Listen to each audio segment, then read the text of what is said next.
주님들 더욱더 건강하시고 또 한 주 또 기쁜 한 주가 됐으면 좋겠습니다. 우리 앞뒤 양옆 보러 식구님들 서로 인사하는 시간 갖겠습니다. 안녕하십니까?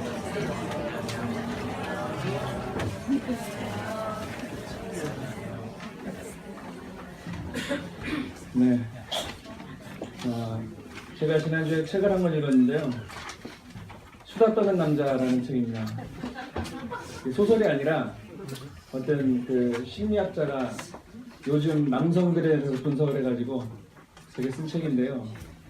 특히 우리 대한민국의 남성분들, 우리 이제 부모님 세대부터 지금까지 우리 남자들은 유교 사상에서 우리가 자라났기 때문에 어렸을 때부터 여자들은 수다를 떨어도 괜찮은데 남자들은 수다를 떨면 뭔가 좀 금기시되는 그런 분위기입니다. 그래서 우리는 왜 그럴까라고 분석을 해봤더니 아마 우리 어르신들이나 또 식구님들, 우리 남자분들은 이해하실 겁니다. 어렸을 때 넘어져서 울면 사내 자식 왜 울어? 사내는 울면 안 돼. 그렇게 교육을 받았어요. 그리고 뭔가 밥을 먹을 때 떠들면 사내 자식 왜 이렇게 밥상머리 떠들어? 밥 먹을 때 떠드는 거 아니야. 항상 그렇게.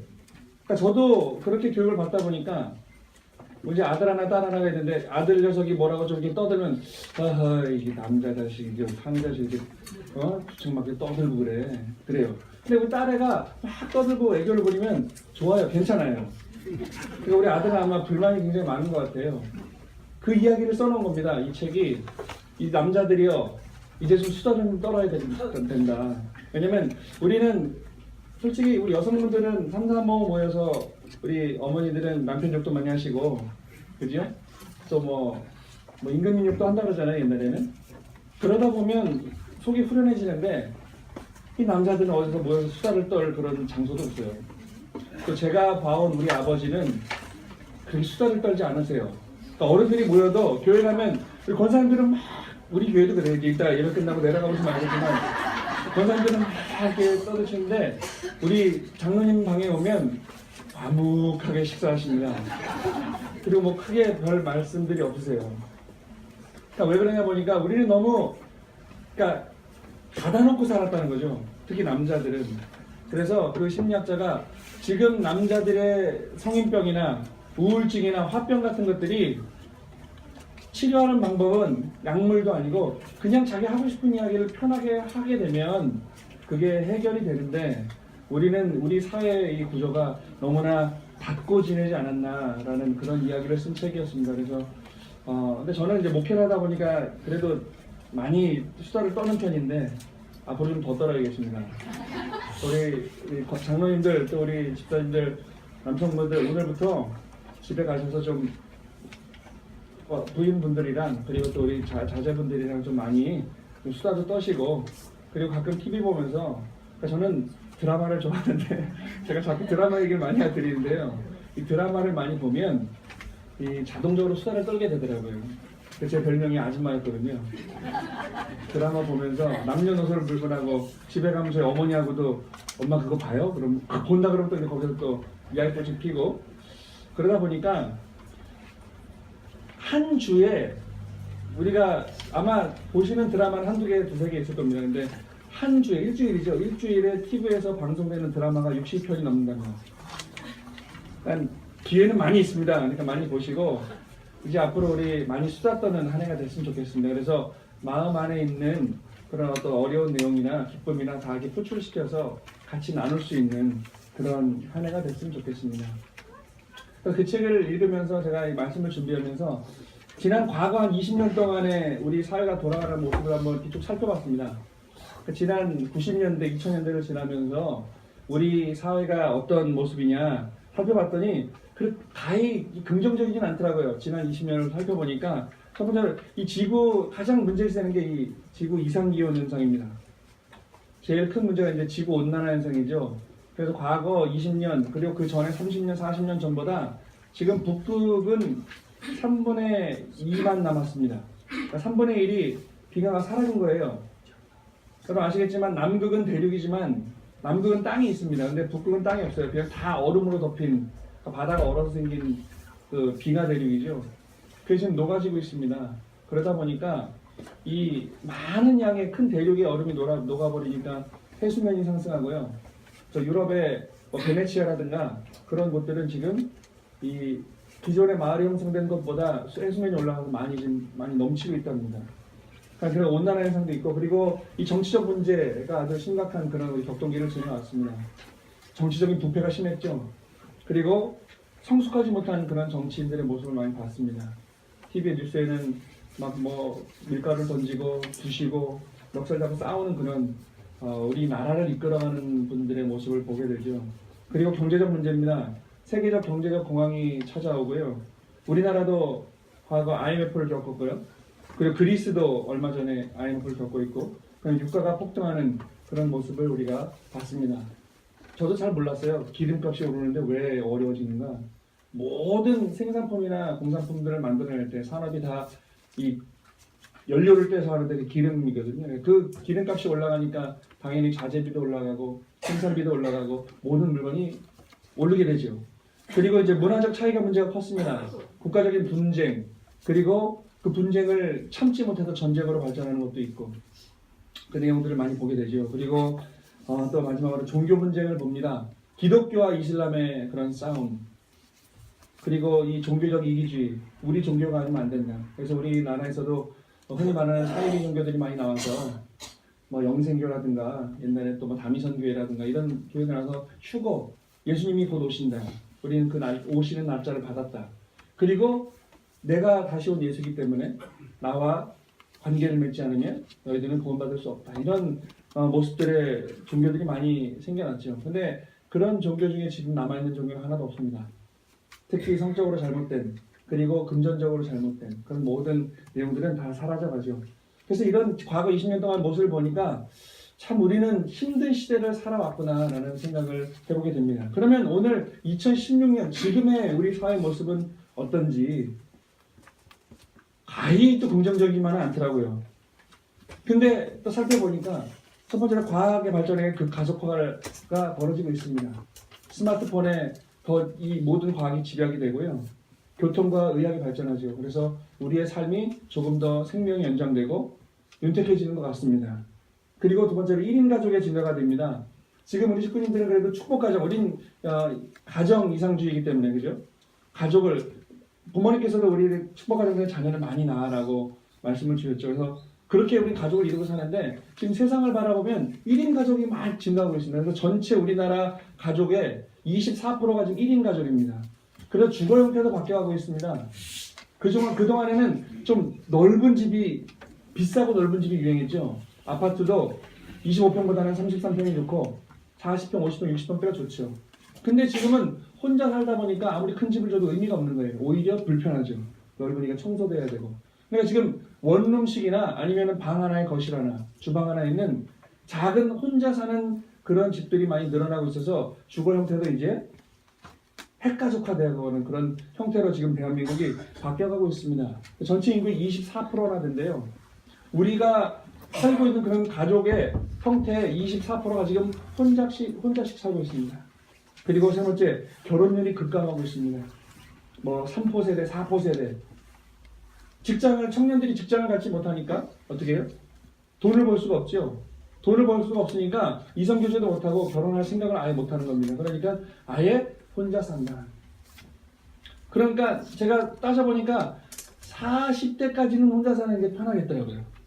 왜냐하면 수입도 있고, 이런 거예요. 제가 예를 들어서 한 200만 원을 벌면 내가 자식을 셋을 낳았으면 그 200만 원 가지고 5인 가족이 살아야 되는데 혼자 살면 내가 혼자 다 쓰는 거예요. 그러니까 뭐 한 150만 원, 200만 원을 벌어도 혼자 살게 되면 큰 지장이 없는 거죠.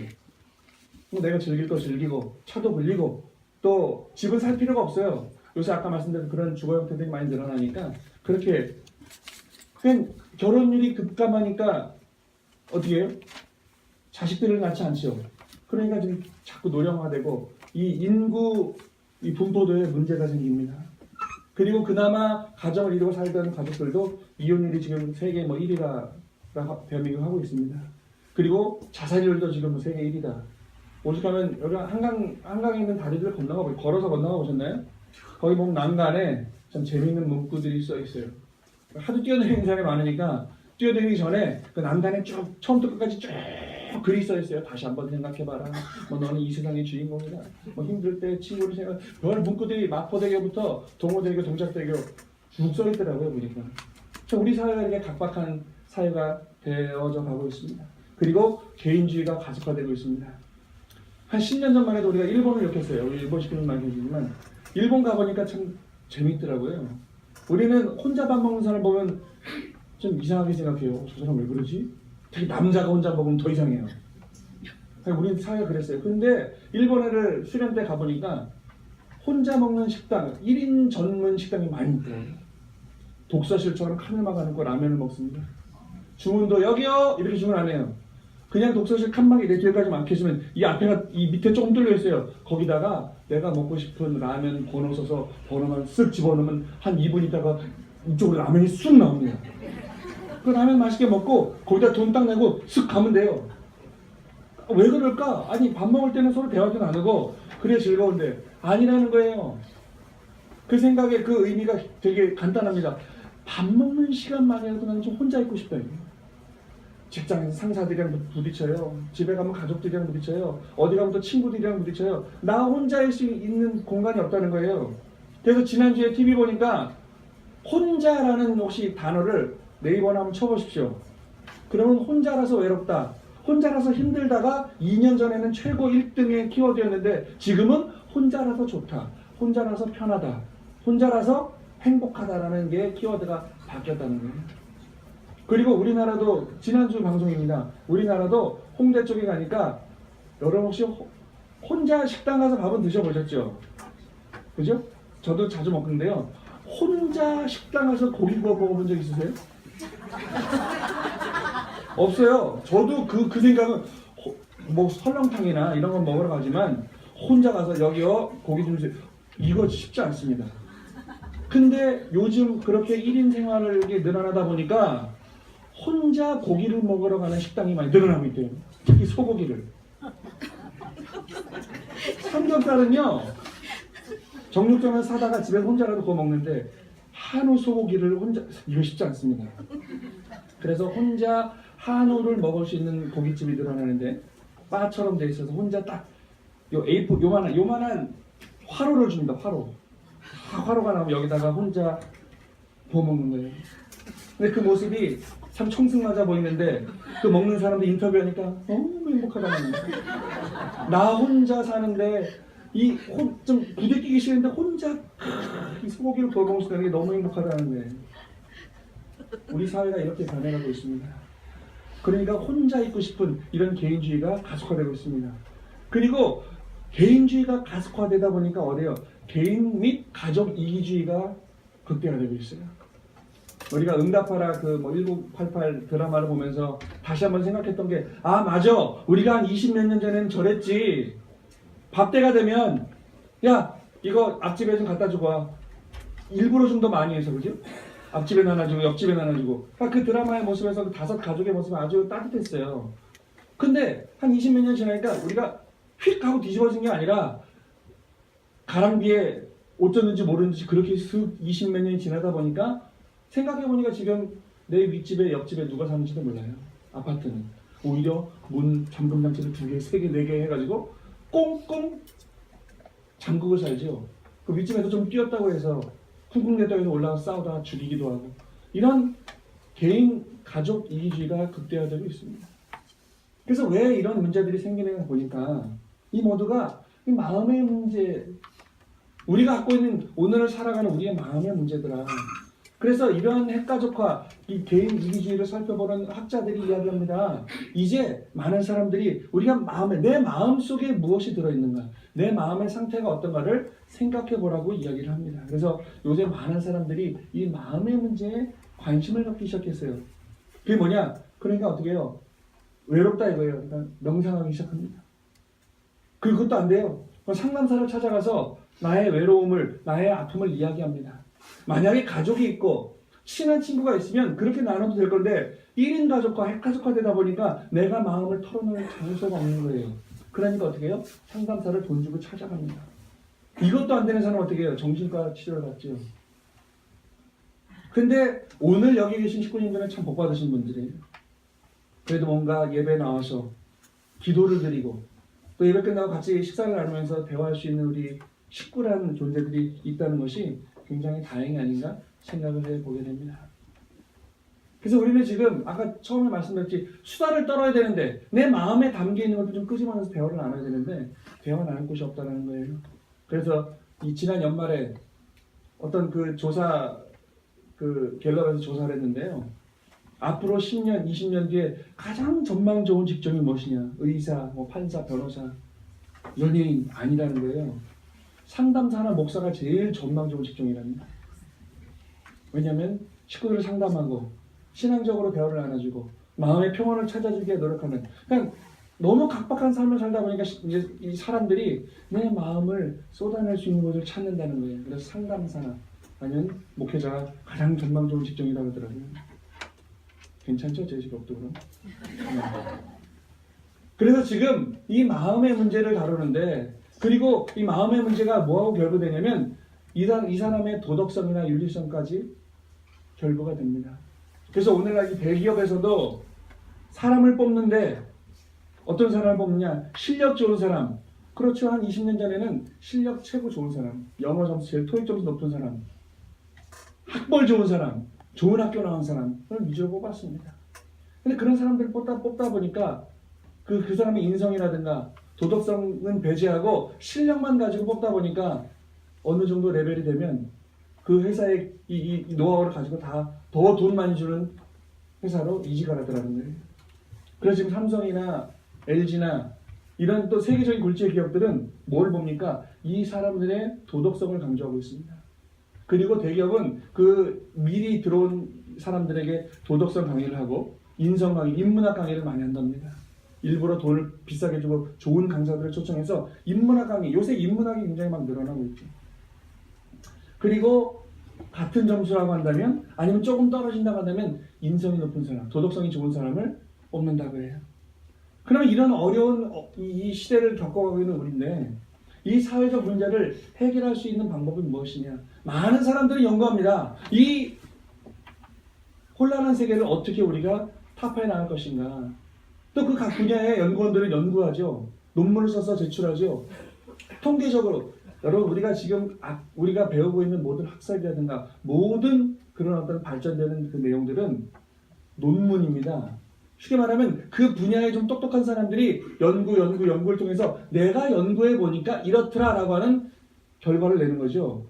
100% 정확한 게 아니라 내가 조사해 보니, 내가 연구해 보니 이런 것 같더랍니다. 그러니까 이러한 문제를 해결할 수 있는 방법이 무엇이냐? 많은 사람들이 연구합니다. 각 분야에서.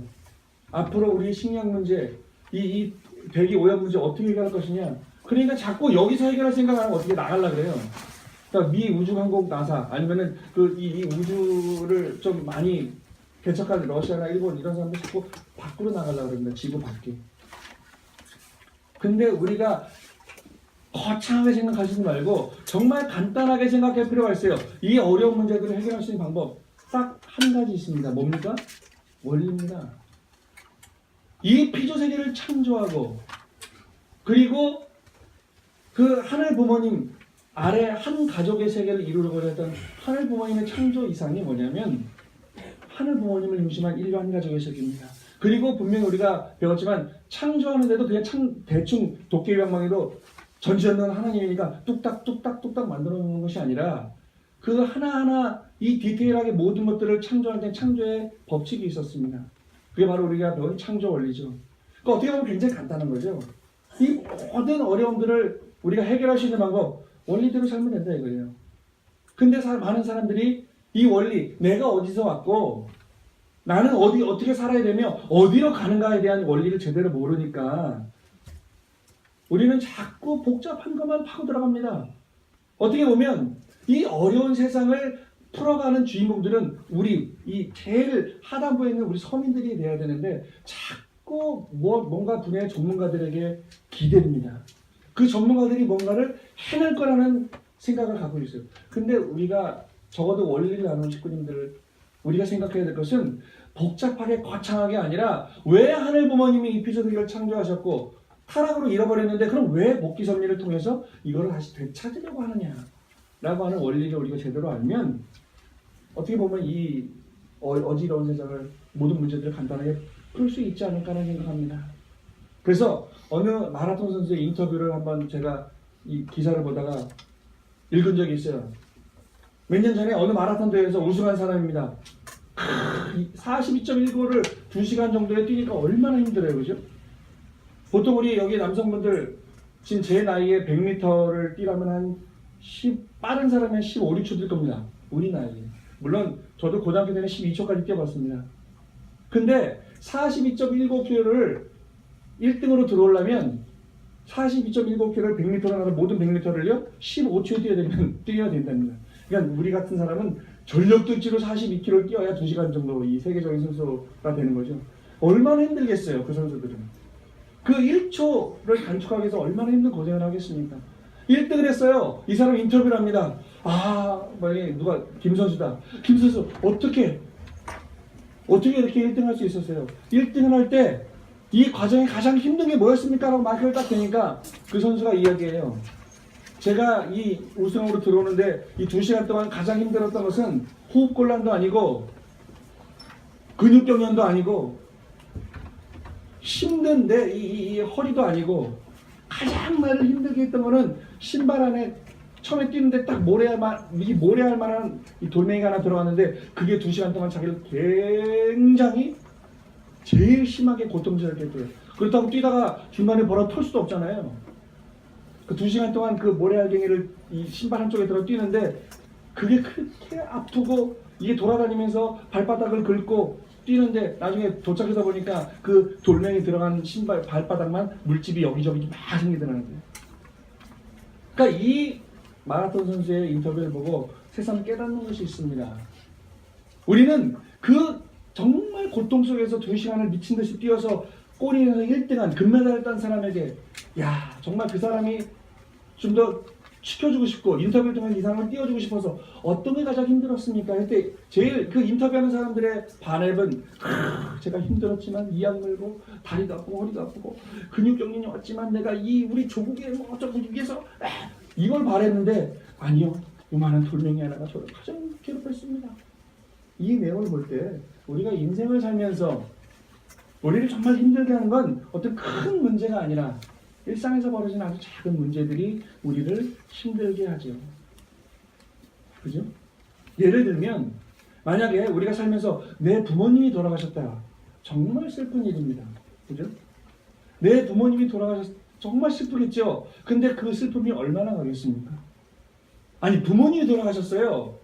근데 장사를 지내고 그리고 한 달 지나면 평균 한 달 지나면 그 슬픔이 가라앉는답니다. 잊혀진답니다. 근데 만약에 내 아들이 아프다거나 내 아들이 사고를 쳤어요. 뭔가 문제가 있어요. 이게 아마 부모님이 돌아가신 것보다 더 큰 고민일 겁니다. 그죠? 그리고 혹시나 뭔가 자동차를 샀다거나 아니면 핸드폰을 사셨을 때 새 핸드폰을 기분이 좋은데 그걸 떨어뜨렸어요. 모서리에 기스가 났어요. 차라리 깨지든가.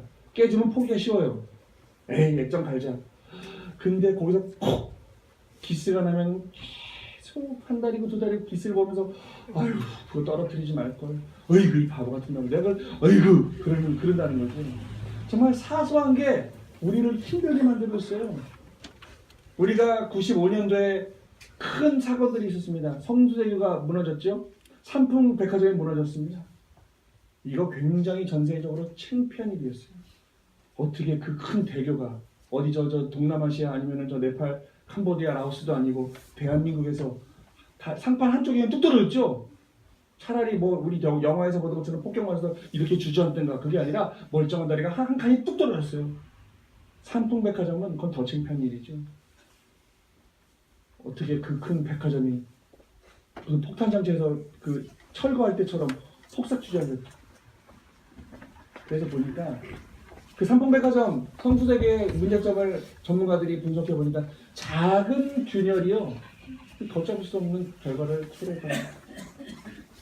우리가 평소에 소홀히 지나가는 것들, 내버려두고 넘겨버린 그 작은 문제들이요, 돌이킬 수 없는 상황을 만든다는 겁니다.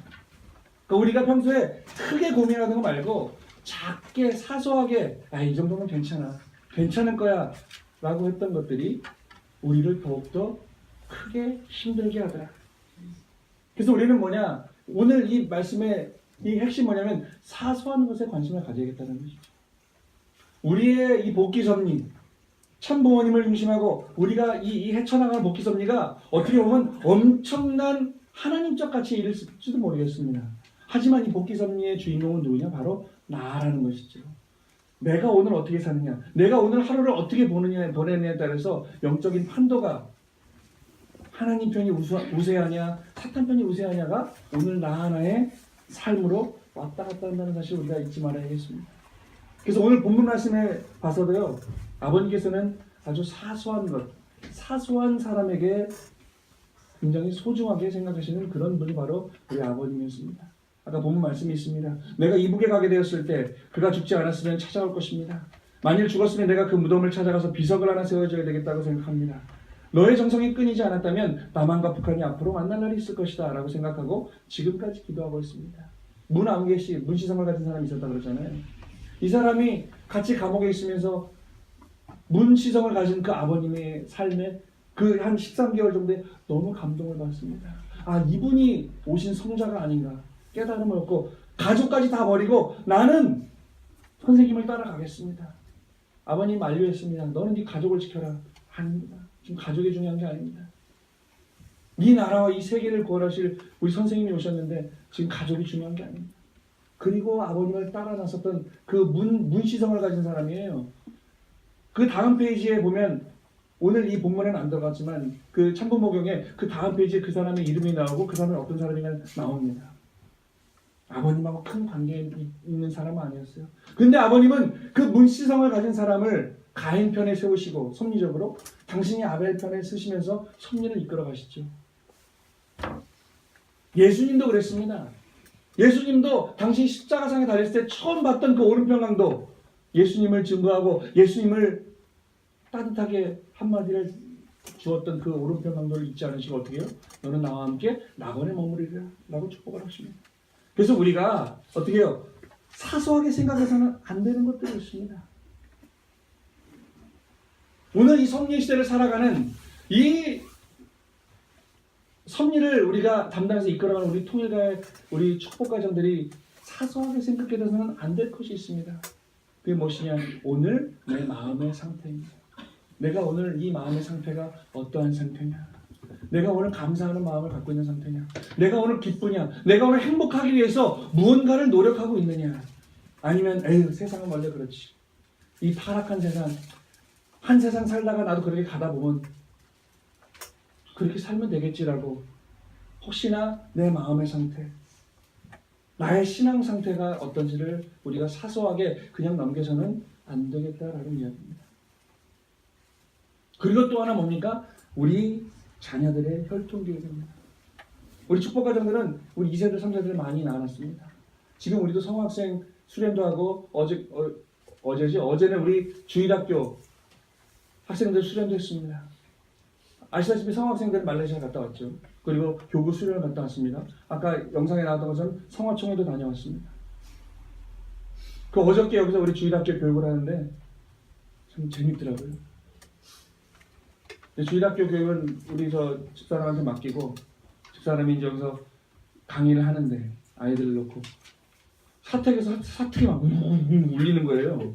왜 그런가 그랬더니 목소리가 점점 커지는 거예요. 이 강의하는 사람이 마이크를 잡고 가까이 대고 울리죠. 이렇게 되고 소리를 질러대고 있는 거예요. 제가 내려와 봤더니 소리를 지를 수밖에 없겠더라고요. 아이들이 강의 중인데 요 기둥을 타고 올라갔다 내려갔다 하고 뛰어갔다 왔다 갔다 자기들끼리 떠들고 질문하면은 이상한 소리 하고 동물 소리 내고 집중이 안 돼요. 근데 이 강사는 얘기는 해야겠으니까 이름 불러. 야, 저 내려와. 강의하다가 내려와. 저 들어봐. 뭐예요? 활동이요. 뭐예요? 축복이요. 그 축복과 활동에 이제 지금 이번에 수련의 주제였어요. 참 재밌더라고요. 근데 뒤에서 처음에는 그래서 제가 한 20분 앉아있어요. 처음에는 야 쉽지 않구나 이거. 야 이 아이들이 어떻게 할까 고민했어요. 근데 10분이라고 20분이라고 강사는 소리를 질러대고 질문하는데 아이들이 거짓말처럼 답변을 해요. 뭐예요? 축복이요. 우리가 지켜줄 게 뭐예요? 혈통이요. 대답은 또 다 해요. 여기 올라갔다 내려갔다 하는 것도 대답은 다 하더라고요. 그래서 제가 깨달은 게 있습니다. 아, 이 아이들이 듣든 안 듣든 우리가 교육이 참 중요하구나. 근데 듣든 안 듣든이 아니라 우리가 강조를 하고 소리를 치고 중요하다고 강조를 하면 이 아이들도 아, 왜 저기 소리 지르지? 저게 중요한가 보구나. 물어볼 때 대답을 하더라는 얘기죠. 그래서 우리 자녀들의 내 마음의 상태, 오늘 나의 신앙과 그리고 나의 자녀들의 혈통 교육이 굉장히 중요합니다. 그래서 청화 총회했다는 영상 나왔잖아요. 저한테 이제 강의 섭외가 들어가지고 제가 그 2,000명 앞에서 30분 설교하고 왔습니다. 제목이 뭡니까? 우리의 정체성과 혈통에 대해서 좀 강의를 해주십시오. 그래서 제가 이야기합니다. 그 2,000명 앞에서 아까 협회장님밖에 안 나왔는데 저도 어제 이거 준비하면서 혹시 나 영상에 한 카트는 안 나올까 하는데 이렇게 레벨이 다르니까 이렇게 없더라고요. 제가 그때 그 아이들한테 이야기합니다. 2,000명이 되니까 또 이 강의를 차라리 낮에 잡아놓지 문화의 밤 다 끝나고 잡아놨어요. 자야 되는데 거기다가 혈통교육을 해주십시오. 2,000명 우리 교회 30명 앉혀놓고 해도 다 다른 짓 하는데 2,000명을 넣고 그 2시간 전부터 문화 공연하는데 제가 가서 뒤에서 구경했는데 이 뒤쪽은 가관입니다. 누워서 자는 애들, 떠드는 애들, 딴짓하는 애들, 공차는 애들. 그 청소년 대성전이 넓잖아요. 그래서 안 되겠다. 그래서 이 문화의 밤이 끝나고 이 찬양 예배라고 제가 설교를 할 때 찬양 예배 시작할 때 아이들을 좀 앞으로 땡겨 앉혀 달라고 그랬습니다. 그랬더니 좀 이렇게 땡겼어요. 그럼 제가 이야기합니다. 처음에는 제 소개를 하고 이야기를 시작해요. 아마 우리 식구님들 그 강의 들었으면 아유 우리 목사님 또 저 얘기하시네 그랬을 거예요. 일본 엄마들이 얼마나 고생했는지 아느냐. 그리고 그 위에 우리 성학생들한테 너희들의 할머니 할아버지 얼마나 목숨 걸고 너희들 하나를 지켜오기 위해서 고생했는지 아느냐 이야기하니까 애들이 시큰둥해요. 그리고 너네들 손들어 여기 엄마가 일본 사람이면 손들어가니 2,000명 중에 90%가 손들더라고요. 그 이야기합니다. 너희들의 혈통, 정체성. 우리는 참 부모님을 모시고 참 부모님 한 분 때문에 우리가 이렇게 너희 부모님이 축복받고 너희들을 낳을 수 있었다. 그래서 제가 강조합니다. 너희들은 세상과 다른 아이들. 지금 오늘 여기 하는 목사님 말씀 이해 안 되면 아 그냥 나는 다르구나 라는 것만 기억하고 가라. 그럼 제가 이제 점점 저도 격앙되니까 똑같아요. 마이크 가까이 대고 소리를 지르기 시작하는 거예요. 근데 청평은요 아시겠지만 이 마이크 시스템이 좋아서 그냥 이렇게 얘기해도 다 쩌렁쩌렁 울립니다. 근데 이 단에서 보니까 내 목소리가 잘 안 들려요. 절로는 잘 나가는데 저한테는 제 목소리가 잘 안 들리니까 저도 막 소리 지르고 세상과 다르다고 혈통이라고 중요한 건 막 소리 지르고 있어요. 그러니까 애들이 떠들다가 아, 왜 이렇게 소리 질러 하고 저를 쳐다보더라고요. 역시 강사는 좀 소리를 질러야 됩니다. 그리고 나서 아이들한테 이야기합니다. 그 아이들은 아니 저 아저씨는 왜 나와서 자꾸 저렇게 혈통 자 얘기를 할까? 그러니까 제가 꼭 하는 말이 있습니다. 얘들아 나도 2세다. 애들이 놀래요. 응? 저렇게 나이 많은 사람이? 어저께 오셔서 니네 개회식 말씀해서 협회장님도 2세다. 협회장님 나이가 올해 53세가 됐다. 그 애들이 응? 그래요. 우리 엄마보다 나이가 많으시네. 그러니까 아 그래 저 2세인 강사님이 자꾸 우리한테 너희들은 중요하다고 얘기하니까 애들이 귀를 기울이기 시작해요. 그래서 아이들한테 혈통 얘기만 하고 왔습니다. 그래서 오늘 제가 마지막으로 드리고 싶은 이야기가 우리는 그냥 삶 가운데 축복을 받고 구원을 받고 살다 보니 우리 아이들이 축복을 받고 우리 아이들이 그렇게 교육을 받고 그냥 사소하게 그렇게 살다 보니까 그렇게 이렇게 되어져 가고 있는 줄 아는데요. 또 우리 신앙이 너무 좋으신 분들은 그런 이야기합니다. 걱정하지 마. 우리 2세 3세들은 하나님이 지켜주실 거야. 절대 그렇지 않습니다. 하나님 입장에서 보면 우리만 자녀가 아니거든요. 오히려 아버님의 섭리 역사를 보면 3가정을 희생해서 우리 축복가정들을 위로하셨고 우리 축복가정들을 희생해서 저 세상 사람들을 위로하시는 게 바로 하나님이고 참 부모님이십니다. 그래서 오늘날 우리가 이제 여기 자녀들이 어린 우리 식구님도 계시고 다 장성한 우리 식구님들 계십니다. 하지만 우리에게 제일 중요한 우리가 축복받은 이유가 우리가 오늘 예배를 드리고 있는 이유가 우리가 오늘 참 부모님을 이야기하고 그분의 말씀을 따라가겠다고 다짐하고 오늘 또 결의하는 이유가, 우리가 기도하는 이유가 뭡니까? 태초에 아담과 하와가 타락을 잃어버렸던 혈통을 찾아내고자 하는, 그럼 또 한 발 더 나아가서 하늘 부모님이 아담과 하와 타락 이후에 왜 복귀 섭리를 출발하셨습니까? 그리고 4,000년 만에 예수님을 보내셨죠. 근데 그 예수님이 그 뜻을 다하지 못하고 십자가에 돌아가셨습니다. 그리고 나서 6,000년 동안 또 왜 우리 참 부모님을 보내시기 위해 그 고생을 하셨습니까? 그리고 참 부모님이 이 땅에 오셔서 93성상을 우리와 함께 하시다가 아버님 영계 가셨죠. 아버님이 우리에게 강조하셨던 것, 메시아가 이 땅에 와야 되는 첫 번째 이유가 바로 우리의 혈통을 사탄 혈통으로부터 바꾸기 위한 것이었습니다. 그래서 오늘날 우리가 축복받은 이유도, 내가 오늘 자녀를 낳고 교회를 가라고 윽박지른 이유도, 수련을 보낸 이유도 우리 아이들의 신앙교육 문제가 아니라 혈통을 지키기 위한 신앙교육이라는 이야기죠. 그래서 우리 마음의 상태, 우리가 사소하게 얘기했던 그냥 나는 오늘 좀 아프고 말 거야, 오늘 좀 아쉬운 일이 있었어, 고민이 있어, 지나가겠지. 지나갑니다. 하지만 여러분이 상처가 나도 나중에 시간이 지나면 약을 바르면 아물지만 뭐가 남아요? 흉터가 남죠. 자국이 남습니다. 우리 마음에도 마찬가지예요. 내가 어떤 어려움을 겪고 나면 다시 지나가지만 그 마음 가운데 자국이 남는다는 거예요. 그래서 오늘 내가 어떤 마음의 상태인가? 많이 수다 떠셔야 됩니다. 우리 장로님들, 우리 남자분들 많이 수다 떠십시오. 남자가 뭘 저래? 요즘은 그런 시대가 아닙니다. 오늘 우리 부모님 세대도 오늘 이 시대를 지금 살아가고 계시잖아요. 그럼 이제 시대에 맞게 나의 트렌드를 정하는 것도 중요하다고 생각합니다. 그러니까 많이 대화 나누시고, 많이 수다 떠시고, 드라마 얘기해도 괜찮습니다. 어제 걸그룹이 어떻더라? 괜찮습니다. 얼마나 아름다워요. 50, 60대신 분이 이게 보니까 AOA가 참 괜찮더라. 뭐야 저 사람, 그렇지 않아요. 와, 되게 깨있으시구나 라고 깨있게 바라보는 시대가 됐다는 얘기죠.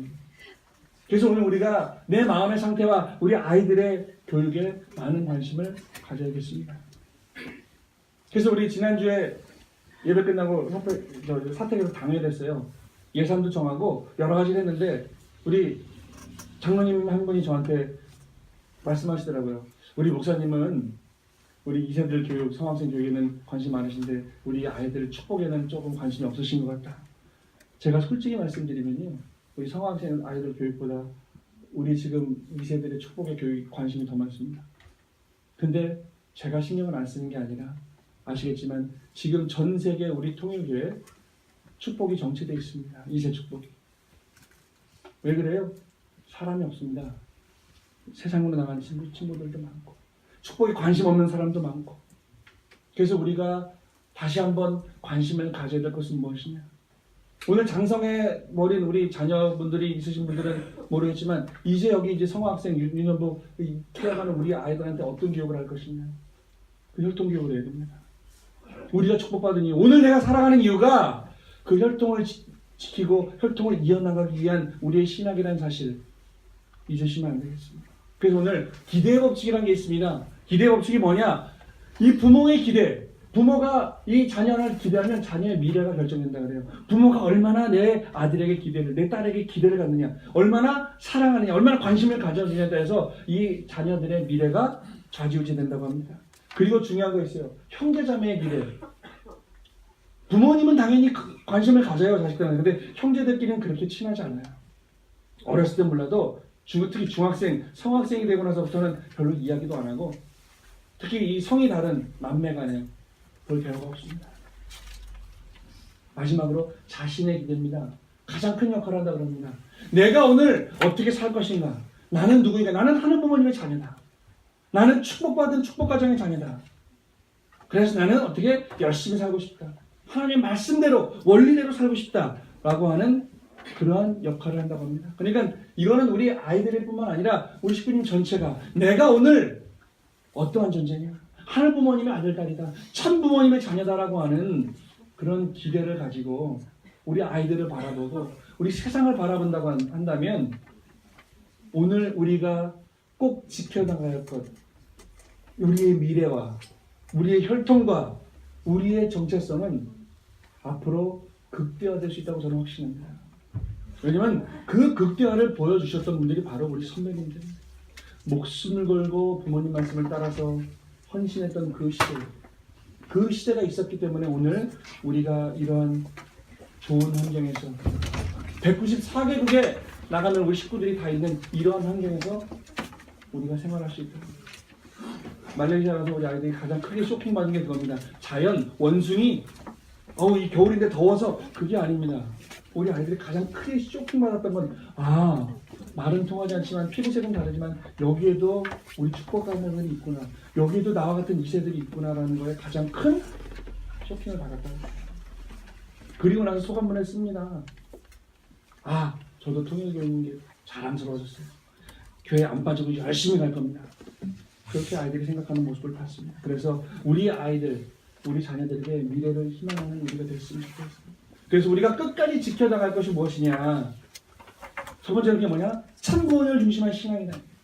내가 오늘 참부원을 믿고 그분의 말씀을 따르고 앞으로 나아가는 그 참부원이 신앙이고 우리가 끝까지 지켜야 할 것입니다.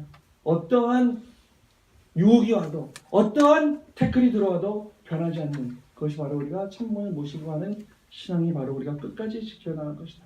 그리고 말씀드렸지만 다음에 뭡니까? 혈통입니다.